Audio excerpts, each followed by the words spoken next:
Sabi ng Sacred Head sa kay Barnabas. These people are my priests who will be killed by the wicked man, the Antichrist, in the coming chastisement. My son, I tell you, only 1/4 of my priests will be left after the great chastisement. Some will give up their lives and even get lost. Today, I command my priests all over the world to seek refuge in my holy, precious blood. I command them to pray the holy chaplet of my precious blood and make it known to all men. Through my precious blood, I promise to save their lives.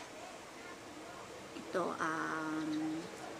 ang aking mga kaparehan. These are my priests, sabi ng ating Panginoon, na papatayin ng mga wicked man, ang Antichrist. Napapatayin ng wicked man ang Antichrist sa paparating na chastisement. Anak ko, sinasabi ko sa iyo, only 1/4 of my priests will be left after the great chastisement. So after ng great chastisement, 1/4 na lamang ng priest ang matitira. Ang iba ay i-give up ang kanilang buhay at ang iba naman ay maliligaw. Today, ngayon, I command my priest. Inuutusan ko ang aking mga pari sa buong mundo to seek refuge in my holy, precious blood,